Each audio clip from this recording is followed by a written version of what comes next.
Hello, this is Rabble Radio, recorded on Friday, June 12th, 2026. I'm your host, Brianne Doyle.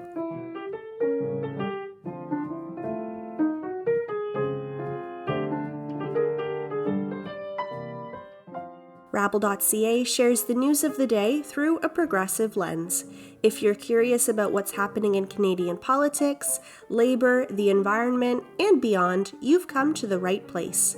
This is news for the rest of us. Thanks for tuning in.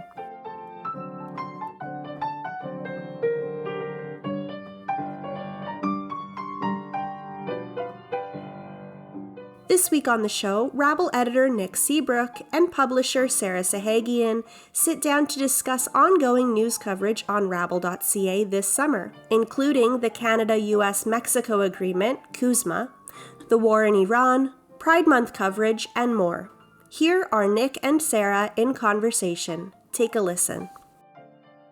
All right, I'm with Rabble publisher Sarah Sahagian. Sarah, thanks so much for joining me. Thanks for having me back. Well, of course, June is a very notable month. It is, of course, Indigenous History Month. It is Seniors Month. It is also, of course, Pride Month. So how about we start there? Absolutely. We already have some great Pride coverage up on the website. Nick, would you like to tell our listeners more? Yeah, absolutely. We had a great little article for people interested in adding to their summer reading list of some books to read up on this Pride Month. Books include titles like All Hookers Go to Heaven, Crooked Teeth, A Body More Tolerable, and all of these are books by queer authors covering issues like being a queer immigrant, being queer in the sex working industry, as well as transgender issues and the transgender experience. So, we don't just share hard news here on Rabble. One thing I love is that we do share some of these more fun items that cover things like summer reading and book reviews. So hope everyone gets a chance to take a look at that. And speaking of book reviews, we don't just recommend books for you to read. Sometimes we give you a little bit more of an insight into what some of these great books contain. And our columnist Tom Sanborn had a really lovely book review about Betty Baxter. Betty Baxter published her autobiography earlier this year in March called Outspoken.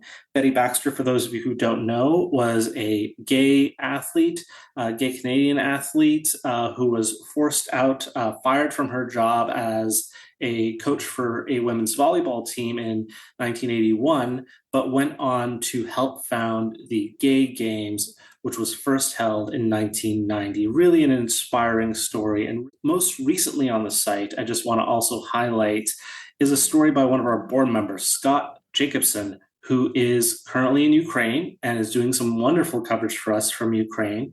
And yesterday, from the time of recording, we published a piece from him where he has a Q&A discussion with Saba Yamani. Saba is a gay immigrant from Saudi Arabia to Ukraine. They're involved with local Pride events such as Kyiv Pride, and they talked about discrimination that the gay and queer community still experiences in Ukraine, about what it's like to be part of that community in a war zone, as well as trying to continue to hold important events that really highlight activism and celebrate the queer community, like Pride events, during wartime conditions.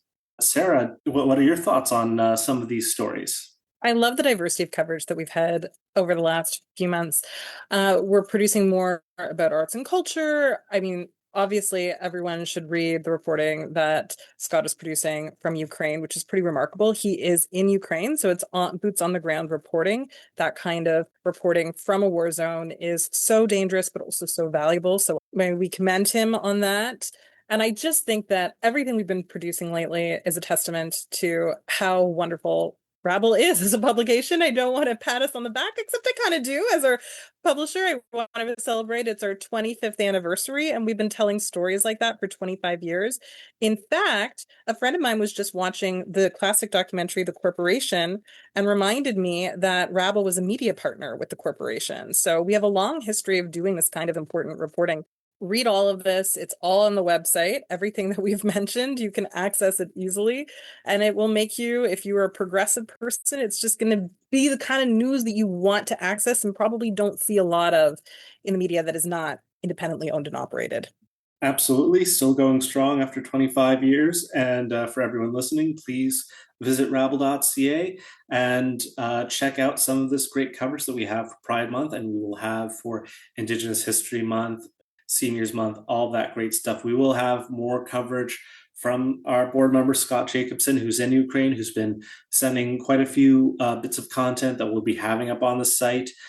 Now, getting on into some of our other important summer coverage, let's talk about the Canada-US-Mexico Free Trade Agreement, because the review for that is coming up on July 1st. And of course, ever since Trump came into office, there's been a lot of tariffs against Canada. It's been affecting our economy. It's been affecting the US economy. And there is no agreement yet coming out of what to do about these tariffs going into this renegotiation. Sarah, can I get your early thoughts on CUSMA, tariffs, and where we're at? So I'm proud to say that we have been reporting on CUSMA for a while. We understood that this was an emerging story, and I feel like have been giving it the attention that it really deserves from the left. For a variety of reasons, it is an issue that the left should care about. There are still critics of free trade at all. There are other people on the left who say, you can't unscramble an egg, so let's see how this gets renegotiated to best protect workers. So there are lots of different viewpoints, but it is important to cover regardless. We've had some really good pieces. I mean, Evan Wexler has done some very interesting reporting on it. And I mean, I think what we're realizing right now is we have no idea how this is going to go, right? We have no idea if it looks like it will succeed or not. I mean, there's a lot of reason to believe that it will, but also it seems like the US is not in a hurry to negotiate something with Canada. And Canada is kind of being, I would say, treated like the unpopular kid at school. They're not invited to the table. Do you want to speak a little bit more about that, Nick? We've seen some sort of signs that I don't know if this is a negotiation tactic that Trump is trying to use, or he just straight up detests Canada. It's probably both. Well, let me dive a little bit deeper into the ins and outs of this story, because listeners will read in Evan's coverage that Canada was one of the few nations to push back on tariffs from Donald Trump. Donald Trump, when he came into office, put tariffs on almost every country in the world. Most countries very quickly folded to a lot of US demands and wound up with an agreement that reduced those tariffs. They didn't get them back to zero, but reduced them.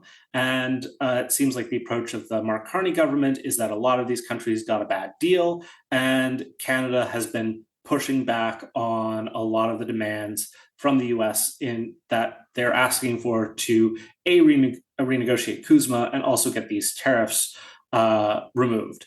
And we know that bullies don't like to be stood up to. And I think that that is part of why you're seeing so much aggression and acrimony out of the U.S. trade.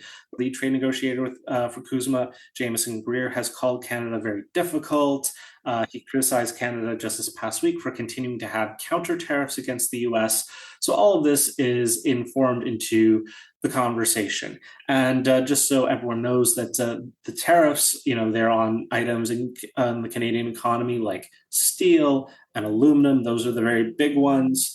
And there are other items covered by the Canada-US-Mexico Free Trade Agreement that are exempt from those tariffs. But if the trade agreement isn't renewed, then those items could be tariffed as well. And that is why we're coming up on the renegotiating of the trade agreement, which was built in. Trump signed this trade agreement, and now he says it's the worst thing in the world. He's the one who signed it 5 years ago or 6 years ago, and it was scheduled to come up for renegotiation this year, regardless of who was in the White House.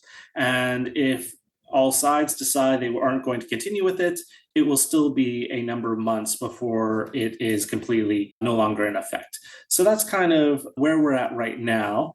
Sarah, what are your thoughts on our coverage on this? And what are some of the other angles to this story that you think we might be continuing to take a look at as the summer goes on?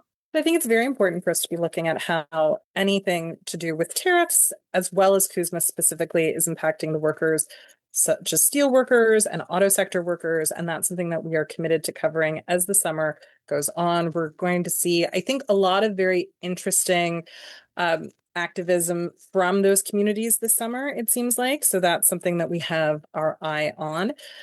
It's also just important to note that, I mean, Trump did put in the sunset clause, which now, as you said, he says this agreement is terrible, but that was quite clever because it does seem like if this agreement keeps expiring every 5 years, the US, as the largest economy out of the three, is going to have a lot of power to get concessions each time. So it will be fascinating to see what kind of concessions they get and how bad those are for the Canadian economy. I know that from everything we've read, it seems like there are some areas where Trump wants greater access to the Canadian economy or for the US, such as the dairy sector.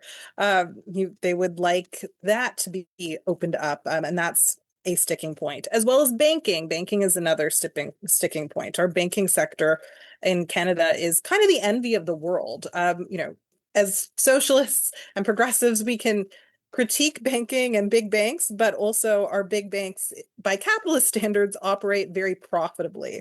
And it's a market where the US doesn't really have a lot of access here, but Canadian banks have had a ton of success in the United States over the last 20 years. And I think that that is something that for a lot of Americans who are in the know about this and realize that TD stands for Toronto Dominion, they have an issue with. So it'll be interesting to see exactly what concessions they really fight hard for when they come to the table. If they come to the table, it'll be interesting to see what are the sticking points. What do you think the sticking points are going to be? Well, I think, I have talked to a friend of ours, friend of Rabble's, economist Jim Stanford, who, he's talked about sticking points like auto, like the pressures of AI that are having on all economies right now. And also, just the fact that the basic premise around this whole dispute is, dubious at best. It comes from the president of the United States, who maybe doesn't have quite the best grasp on cause and effect as far as the economy goes. And, I do think that that's part of the problem.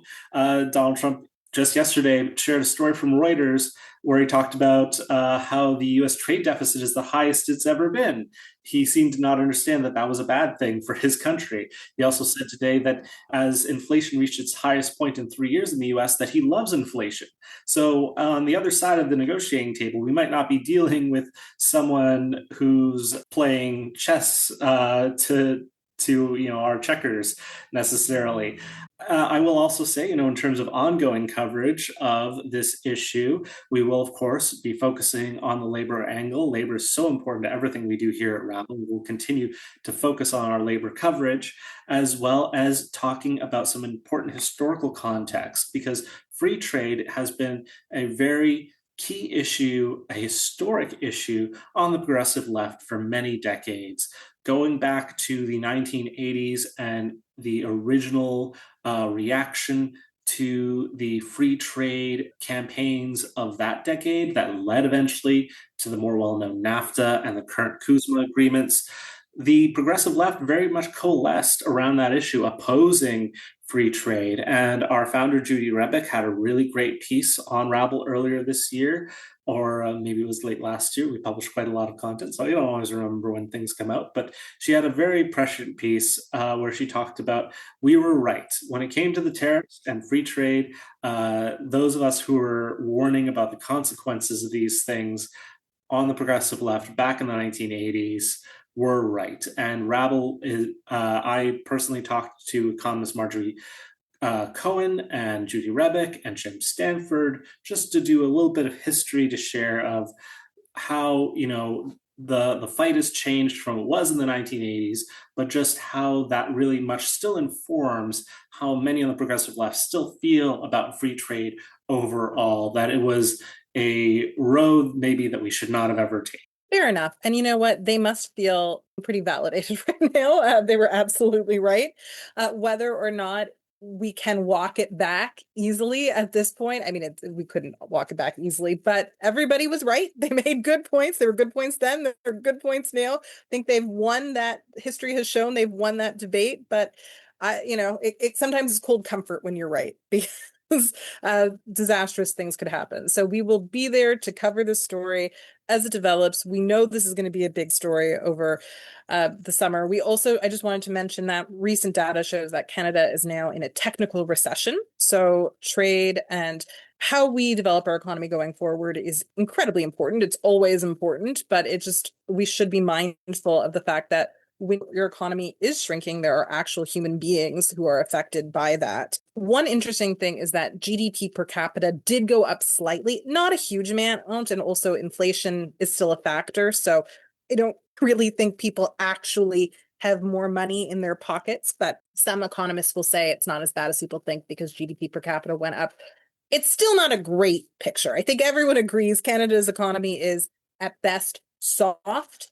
And of course, we will be covering this issue from the perspective of the workers, of the actual human beings who live and work in this country. In the little bit of time that we have left, we still got a few minutes, but let's talk about some of the other stories we're going to be looking to cover over the course of the summer. So our listeners are informed as to what to expect and what to get excited for. Of course, Trump, as long as he's still walking this earth, I think will be a significant issue for us to cover. There's the ongoing war with Iran, which I don't think is going to end anytime before November. And all of this, of course, CUSMA, Iran, Trump, is tied into the rising cost of living. Absolutely. So the Iran war is definitely a story that we're going to be following this summer. It's developing into a real quagmire because fundamentally, Donald Trump has proven himself to be a leader who does not want to negotiate in good faith. He has certain sticking points that he's not willing to compromise on. What they are seems to change all the time, what he wants. And it's fascinating because we're actually seeing the rise of, I would say, what we have is a bipolar world, because China has been very vocally against the war, and Chinese officials have given speeches about how they feel it is illegal, how they feel it's bad for the war. So that's going to be fascinating to see how that relationship between China and the US plays out with the backdrop of the war in Iran, because that is something where China is very invested. China is not an oil producing country. And China actually does typically at any given point have 6 months of oil reserves, just in case something like this happens. But that does run out eventually. And obviously they've found other ways to get oil, but the price of oil is going up and everybody in the world is upset about that. So we're seeing that this war is actually a time when the hegemonic changes that I actually think have already occurred in the world. I think we already were living in a bipolar world, but they're becoming more obvious and more apparent.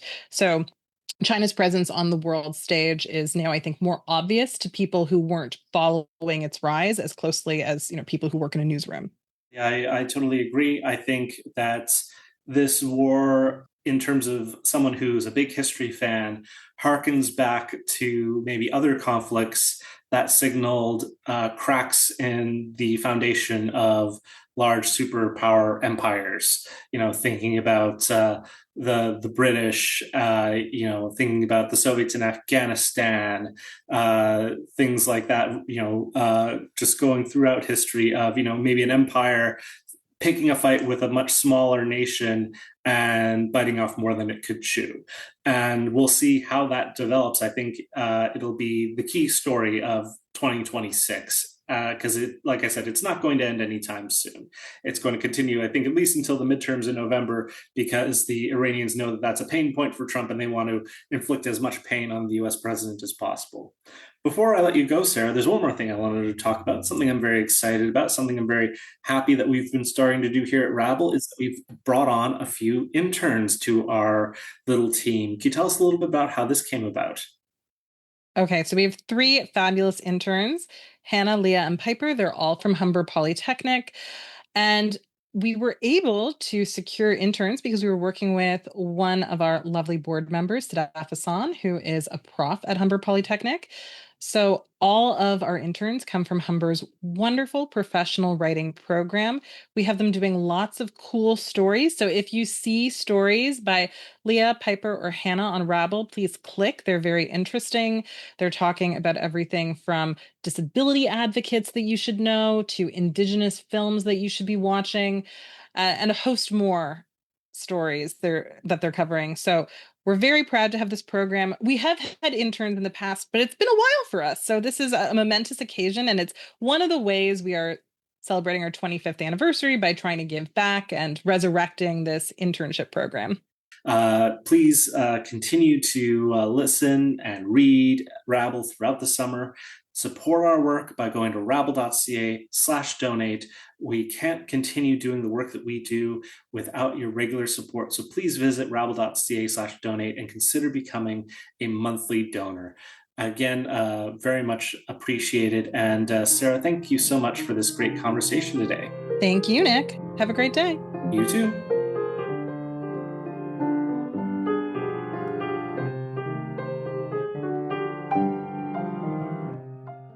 That was Rabble editor Nick Seebruch and Rabble publisher Sarah Sahagian in conversation. Thank you so much for that, Nick and Sarah. And now, this is our In Case You Missed It segment, where we review the top stories from this week on rabble.ca. To do that, let's hand things back over to Rabble editor Nick Seebruch. Back to you, Nick. Thanks, Brianne. Starting with labor news. The NDP and Labour leaders held a press conference on Parliament Hill this week calling on the Liberal government to pass Bill C-248. Bill C-248 would close a loophole in Canada's Labour Code. Under the Canada Labour Code, employers are barred from bringing in workers from another work location to work a site experiencing a labour dispute. In this way, employers cannot, for example, bring workers from one factory into work at another factory experiencing a strike. However, there is an exception currently in the Canada Labour Code for employees classified as managers. Managers are allowed to be transferred from one work site to another, regardless if there is a labour dispute happening at the second site. Bill C-248 closes this loophole. United Steelworkers National Director Marty Warren spoke in favor of the legislation, saying, quote, "A law designed to protect the right to strike that allows employers to bypass it is not strong enough and must be fixed. If employers can keep operations running by shifting work outside the bargaining unit, workers' leverage is weakened and disputes go on and on and on." End quote. Also this week, in a column on Rabble, Canadian Women's Chamber of Commerce President Nancy Wilson discusses the imbalanced influence that large corporations have on government policy. The majority of corporations in Canada are small to medium-sized businesses, but the views of the largest corporations are often the ones that are consulted when government holds public consultation. Wilson points out that every year, the federal government holds public consultations ahead of announcing the annual budget, and every year is the same few large corporations that are invited to the hearings. Likewise, the Canadian Chamber of Commerce seems to prioritize the opinions of its larger members. Wilson says that there is nothing wrong with larger employers having their opinions heard, but more diverse views should also be considered when forming policy. In world news, Rabble board member Scott Jacobson is in Ukraine and is doing some on-the-ground reporting. For Pride Month, he interviewed Saba Yamani, a 2S LGBTQIA+ woman who was born in Saudi Arabia and raised in Ukraine. They discussed what it is like being queer in a conservative country, holding Pride events in Kyiv, and what it's like living in a war zone. Yamani explained how, while it is possible to be more open in modern Ukraine, that it still came with risks, saying, quote, "Being queer in Ukraine, especially in Kyiv, is less stigmatized than it used to be. We can express ourselves openly. That also makes it easier for hostile people to identify us. In 2019, people took photos at Pride and later targeted those individuals." End quote. Read the full transcript of the discussion between Scott and Saba on rabble.ca today. Staying in world news, the human rights organization UNICEF issued a recent report highlighting forced labor and child labor in countries around the world. In its most recent reporting, UNICEF states that there are over 138 million child laborers in the world. In Sierra Leone, nearly 1 in 5 children are engaged in child labor. Canada does have laws that prohibit companies operating within its borders from having supply chains that rely on any form of child labor. The enforcement of those laws, however, is rather lax. In an article on Rabble, parliamentary reporter Carl Nirenberg explained that companies must submit reports every year on their supply chains to show that they are not using forced labor. but that these reports are often generic, unspecific, and hard to verify. The law does allow the government to perform inspections, but Nuremberg notes that to date, there have been no reports of any inspections taking place. And finally, in Indigenous news, Indigenous and First Nations groups in BC are warning the government of Premier David Eby not to amend DRIPA. DRIPA, or the Declaration on the Rights of Indigenous Peoples Act, was passed in 2019. The law affirms that the laws of BC must adhere to the UN Declaration on the Rights of Indigenous Peoples. Using DRIPA, the Cowichan tribes successfully argued in court in 2025 that they had title to a parcel of land on the southern arm of the Fraser River in Richmond, BC. The NDP government opposed this ruling, and Premier Eby said this past spring that he would be seeking to amend DRIPA to block further court decisions like this one. Over 100 First Nations publicly objected to the Eby government's move to amend DRIPA, as did the Law Society of BC and the BC branch of the Canadian Bar Association. Over 130 civil society organizations, including the BC Federation of Labour and the BC Civil Liberties Association, publicly called on the government to stop their attempts to amend DRIPA. As always, you can read the full versions of all the stories we talked about today on rabble.ca. Thanks, Nick. And that's it for Rabble Radio this week. On a personal note, listeners, this is my final episode as the host, editor, and producer of Rabble Radio and Rabble's podcast network. It's been a pleasure connecting with you folks across the country since taking on this role in October of 2021, and I will carry with me very fond memories of my time as your weekly host. You're in good hands with Nick Seebruch as the new host of Rabble Radio. I'll also mention that over the next 11 weeks, Rabble Radio will be sharing re-released episodes from Rabble's archives as we mark 25 years of rabble.ca. New interviews will return in September. Speaking of rabble.ca celebrating 25 years, please consider supporting Rabble today by visiting rabble.ca/donate or by subscribing to Rabble Radio on Apple Podcasts, Spotify, and YouTube. You can also choose to subscribe to us over on Patreon for special bonus content of Rabble Radio. Already this month, we've shared 2 bonus episodes that you won't hear anywhere else. Visit us today on patreon.com/rabble. Thank you to all the journalists and writers who contributed to this week's content on rabble.ca, and thank you to Carl Nierenberg for supplying the music to this episode. Finally, as always, a thank you to you for tuning in to Rabble Radio. I'm Brianne Doyle, for the last time, signing off.